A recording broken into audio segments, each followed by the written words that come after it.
The Magic Ball. The Story of Lionel.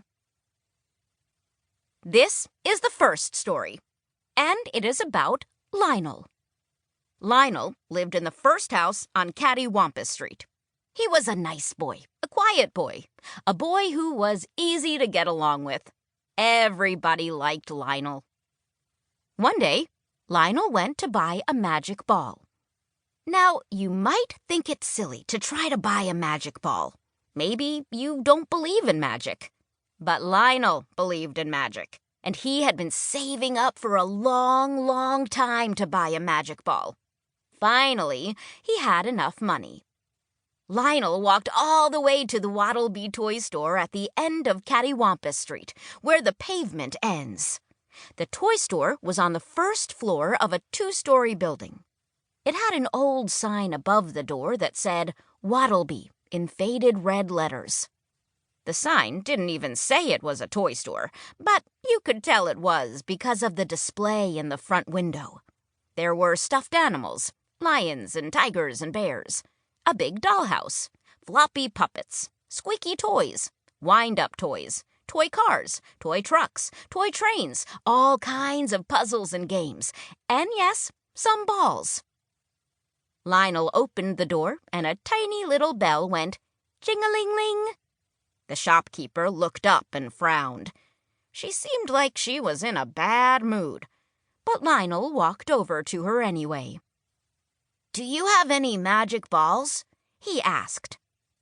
The shopkeeper grumbled something Lionel couldn't understand and pointed to the back of the store.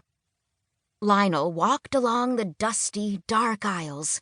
He passed a stuffed monkey, a plastic squeaky frog, some rubber spiders, and a lot of balls of all different colors and sizes.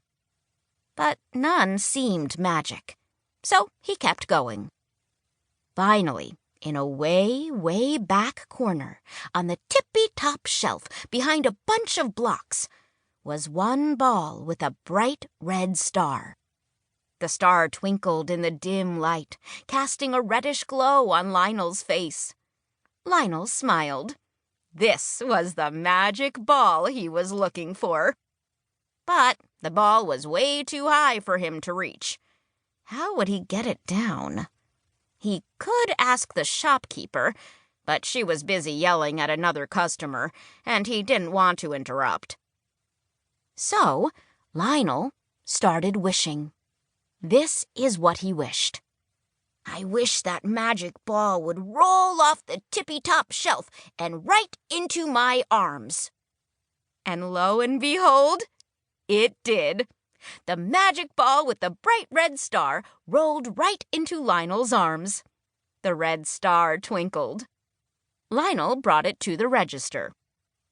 The other customer had moved on, and now the shopkeeper glared at Lionel over the top of her eyeglasses. "Are you sure you want that silly old ball?" she asked. "Yes," said Lionel. He paid for it and went on his way. Outside, he ran into his friends, Lindalee and Hans. At least, he thought they were his friends, but being around magic can change people, and not always for the best. And in this story, Lindalee and Hans are not so nice, as you will soon see.